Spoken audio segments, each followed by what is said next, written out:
Today I thought I'd give you my best lemon drizzle cake recipe with my absolutely secret ingredient that I think makes it extra special.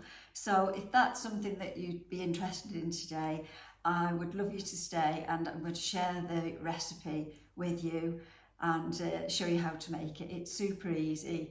It's turns out really delicious, a lovely, delicious, lemony, very lemony, moist lemon drizzle cake.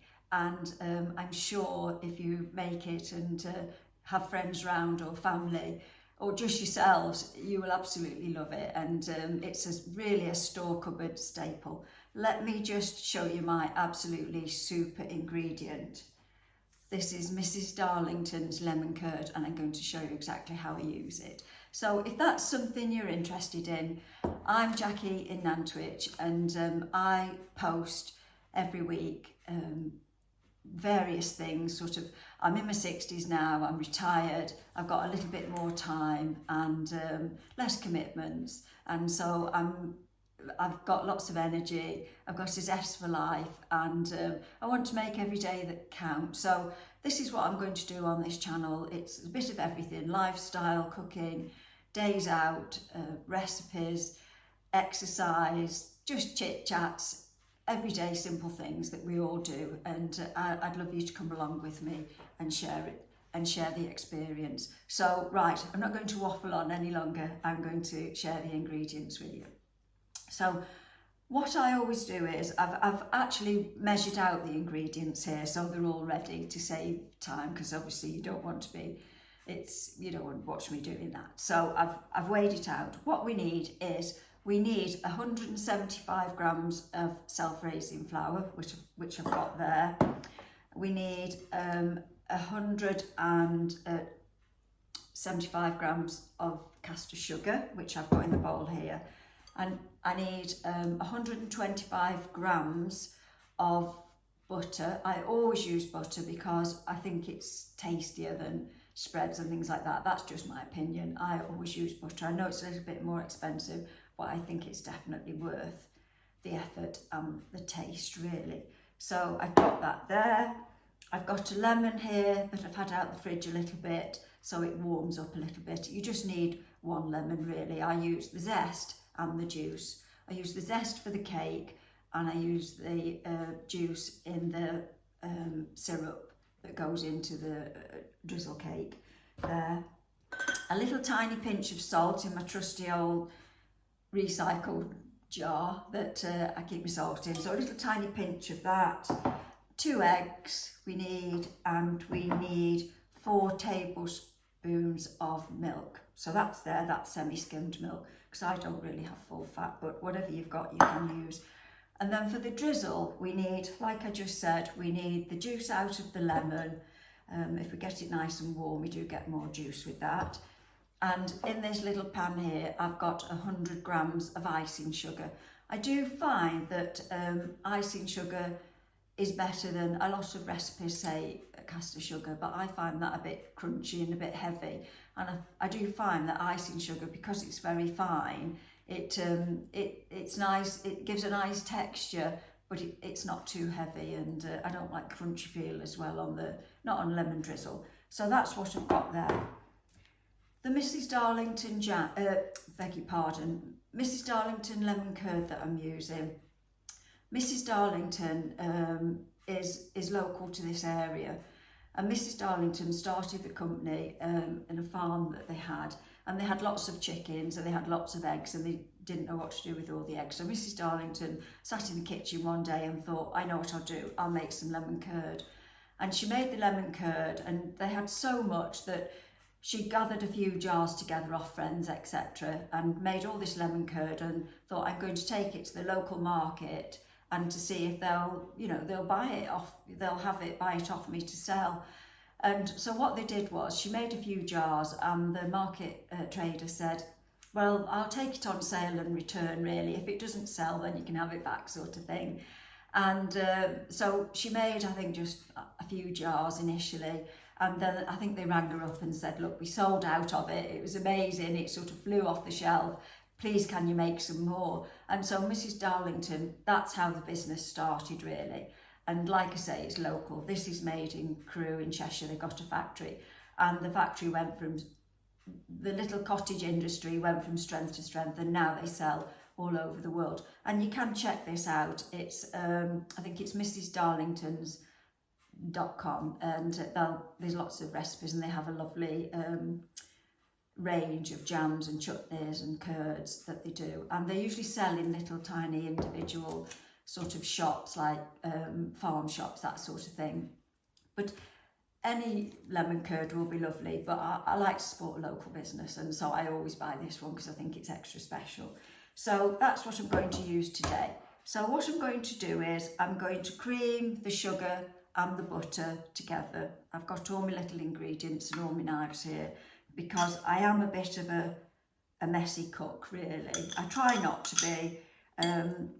I know my old cookery teacher, I went to an all-girls secondary modern school in the olden days, and our cookery teacher always said, keep your work surface tidy, girls, keep it tidy, and it's not so much to do at the end. And I do try to do that, but I must say it doesn't always work, but I do try my best. One thing I've just forgotten, when I do start to beat up the sugar and the butter, because of the messiness, I always put a tea towel. So I'm just going to get my little tea towel and just pop it over the top, because otherwise I don't want my kitchen pebble dashed in butter and sugar. So that's what I'm going to do.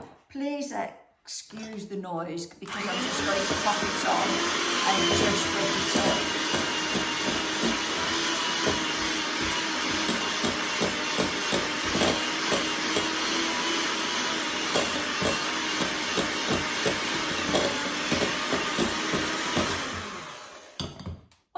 Started, it's not too bad. I think it's just the initial sort of whisking it together, and then what I do is I've just got my little spatula and I'm just going to scrape down the sides so that I get all of it combined. So what I'll do is I'm going to get on with this. So what I've done is I've beaten the sugar and the butter together, so it's quite nice and fluffy now. I think the fluffier you get it, the lighter your cake will be. So what I'm going to do now is I'm going to pop the eggs in.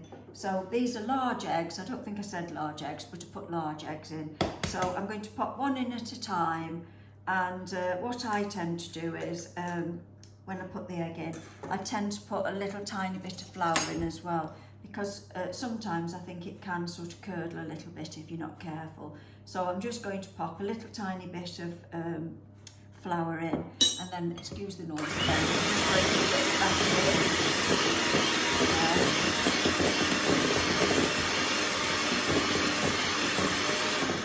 I think sometimes when you don't put a little bit of flour in it, this is what I find, it can make the cake a little bit heavier, and obviously we don't want that, do we? So I'm going to put the second egg in, a little tiny bit of flour, and I'm just going to beat that slowly.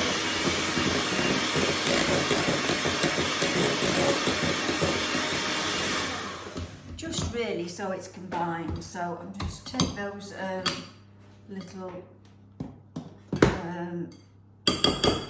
what they're called. I'm taking those off anyway, whatever they're called. They're coming off. And then what we need to do then is we need to just be quite gentle with it now, really, because we've put lots of air into it and we don't want to go and knock all that off and make it a heavy cake. So we're going to do that quite gently. So what I'm going to do now, I'm going to put the zest of the lemon in. So I'm going to get my knife ready for the juice, and I've got this little grater here. Well, actually it's not quite so little, is it? It is quite sharp, actually. I do think that you need a pretty sharp grater, and what I'm going to do is I'm going to put the zest in, and I'm just going to do it probably 2 or 3 times, because I don't want to get the white in, because that can be a little bit bitter. So I'm just going to pop the zest in, and it absolutely smells beautiful. I mean, who doesn't like the smell of lemons? I think most people do. It does smell lovely and fresh, and I I've put my lemon cello pinny on today. I thought I'd do that. I don't have a lot of pinnies, by the way, but I do usually try to wear one when I'm baking or cooking, because it usually ends up in a bit of a disaster if I don't. So I've popped that in there, and I do think as well, if you have a really decent grater, obviously watch your fingers because they're pretty lethal things, aren't they? But I do think you do get, they're worth a little extra cost, because you do manage to get everything off. If they're not sharp, you're not getting as much zest really. So I've got all the zest off there, and I'm just going to, as they say, my old cookery teacher would have said, waste not want, girls, don't get anything wasted, make sure you've got it all in. So I've got all the lemon in, because we don't want a lemon cake that's not quite lemony, but like I say, this one's very lemony, so that's that. So I've got the zest in, and I'm just going to very lightly just stir that in, and then what I'm going to do is I'm going to pop the flour in and just gently fold it in really. I did put the salt in earlier, so the salt's already in. Excuse if you can't see me for dust. There's a little bit already come out, and I'm not going to waste that bit because it all helps, doesn't it? It all counts. So I'm going to pop that little bit in, get that out of the way, and I'm just going to very gently knead it together there, or I should say fold it together, not knead, because we're not making bread, are we? So we've got to be pretty gentle with it. It looks all a bit dry at the moment, but it'll all go in, and you just keep gently folding it in, usually in like a figure of 8 really. That's what I usually do, to make sure it's all combined and it's not you've not got any bits of flour that haven't been incorporated into it. And then what we do is, once we've got that all in, which I think we more or less have, I'm just going to scrape that bit off the spoon, because sometimes it doesn't always, you get little clumps that stay on, and I'm just going to scrape the bowl down to make sure I've got it all in. And then I'm going to put in 4 tablespoons of milk. So I've already weighed that out there, but I'm not going to put it all in at once. I'm just going to put a little bit in at a time, because flour does vary and some does take a little bit more than others. So it usually does take 4 to be fair, but I'm just going to be gentle with it. So I don't want it to be too wet, and we don't want it too dry. And it does smell lovely, and who doesn't like to have the spoon after? I try not to do that now, but I know when my children were little, they'd fight over the spoon sometimes and have to get an extra spoon, so that we had 2 spoons, and then they could both have a little sort of the bit of the mixture that was left. I'm actually going to put that other little bit of milk in, so it's all in there now, and that is smelling really nice. I did put the oven on as well earlier, because the oven needs to be well, it's 180 degrees C, but I've got a fan oven, so I put mine in at 160. I think it's a gas Mark 5 really, but to be honest, I've never had a gas oven, so I don't really know, but I think it's about a 5. I'll check that and I'll pop it in the description, and I'll put all the ingredients in the description as well. So that's looking pretty okay there. I'm just going to move that out of the way, and so the oven's on, and you can probably hear it because it does make a little bit of a noise. It sounds a bit like, not quite an aeroplane, but like that little sort of gentle hum that you get. So if you can hear it, apologies for that. Let me get this little loaf tin. I'm going to put mine in a little loaf tin like this, and I find that usually works pretty well. And I bought this little, I always use these liners. If I run out, then I have to sort of concoct and compile greaseproof paper in it, but it never seems to come out successfully all in one go. With these, you can just wait for it to cool, have to wait for it to cool completely, and then you can just sort of lift these out in one sort of go. And they do vary in price, these do. I find you have to look around. If you sometimes buy them at the supermarket, they're pretty pricey. But I tend to go to somewhere like Home Bargain, and they tend to have them, or I think it's B&M, is it? Anyway, they're pretty reasonable, so I always get one of those from there, and they have about 40, and so they do last ages. So what I'm going to do with the cake mixture now, I'm going to pop half of it into the little cake liner. It is a bit tricky doing this because sometimes if you're not careful you can get it all over the place. If your name's Jackie, that might happen.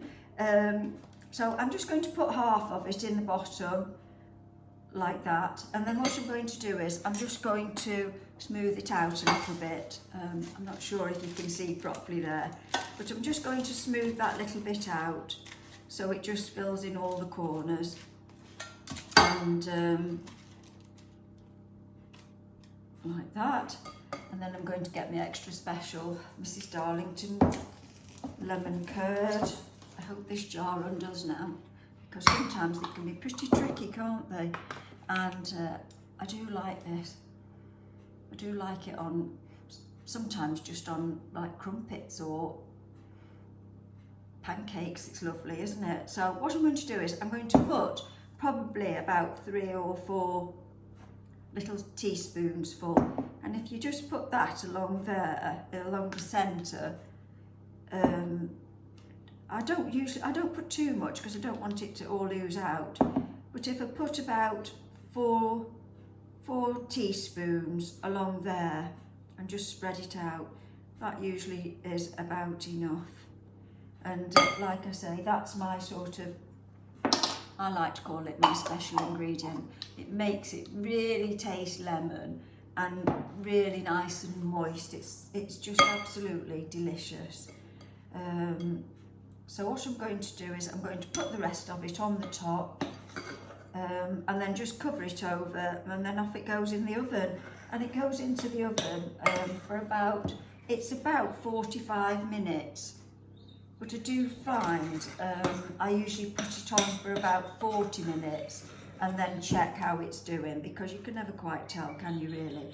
So I put it on for a timer on for 40 minutes and check it after that. And then if I think it's not quite done, then obviously I leave it the next 5 minutes, whatever I think, until the little cake skewer comes out clean. There's no cake on it, it's obviously cooked then, so it does take about 45 minutes, but I like to check. And also, if I think the top's browning a little bit too much, after about 25 minutes, not too soon, because if you open the oven too soon, it'll go flat. The cake will go flat, and we don't want that. I mean, this cake doesn't rise too much, but we don't want it flat. So after about 25 minutes, you can put a little bit of, I put a bit of tin foil on it just so that it doesn't go too brown, but usually it's not too bad. It's just a matter of keeping your eye on it and not forgetting it's in the oven, isn't it, really? That's the thing. Once you get engrossed in other things, it can all go a bit pear-shaped, but I do hope this one won't, because I've sort of bigged it up a bit, haven't I? And I want to make sure that it's nice and you can see the results look pretty good. Like I say, it's pretty easy to do, it's pretty simple, it's so impressive, and you can have it for afternoon tea. I sometimes make it on a Sunday morning, and then we have it Sunday afternoon with a nice cup of tea in the afternoon, and then we've got cake like for the rest of the week.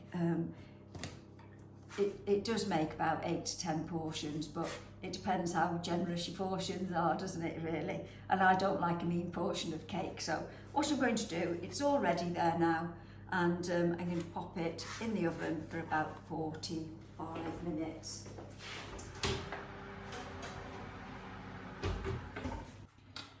So I just got the lemon drizzle cake out of the oven, and I must say the kitchen does smell absolutely delicious at the moment. And I did have it in for the 45 minutes, and I did cover it over with a little bit of tin foil for the last probably 10 minutes really, because I didn't want it to look too brown. So it's still fairly hot. Well, it's very hot actually, because it's just come out. And what I'm going to do is I'm just going to punch some little holes in the top of it, so that when I put the lemon drizzle that I melted earlier it's still warm. It's not boiling hot, but it's warm. So I'm going to give it a little stab. It's quite, your day's gone a bit odd. It's quite nice to do this. This morning we woke up to quite a lot of rain. Well, I say quite a lot of rain in comparison to what we've had, because we've had nothing. So this morning when we got up, it was raining, and I've done some dark washing with dark t-shirts and leggings and all that sort of thing this morning, and I come to take it out, and unfortunately I had a tissue in my pocket, so everything came out really fluffy, which absolutely annoys the heck out of me. So I've had to wash it again, and I had to take it outside and give it a good shake, and I've pegged it up now and it's fine. So that's what I'm going to do. So not the best start to the day, but I'm sure it could have been a lot worse, really. Well, hopefully it wouldn't be, but it could be. So what I'm going to do now is I'm going to put the melted icing sugar and the lemon over the top of it. And what you need to do is really, which is, I think it's quite important to do, is make sure you put plenty on the ends, because sometimes you forget about that bit, don't you? I mean, I don't know about you, but I don't like the end bit. I mean, we do eat it, but I don't like the end bit really. I think I prefer the little middle bits really. But so what I'm going to do is I'm just going to let that all soak into the cake. It's all gone round the sides, and covered it all over. And sometimes what I do is, depends, I didn't have a lot of zest left, but sometimes what I might do is put a little bit of lemon zest just to make it a little bit more fancy on the top. But I'm not going to do that today. So it's already there. So what I've got to do now is wait for it to cool absolutely, completely. It's impossible. If you pull it out when it's warm, it'll all crumble and go in a bit of a mess. So I just leave it till it's completely cold, cover it up with a little bit of foil or a tea towel, and just leave it and let it cool completely before you bring it out. And then I usually just pop it in. I've got a cake tin, pop it in the cake tin, and it'll stay in there probably for about well, until it's all gone, which isn't very long in this house. It seems to go fairly quickly.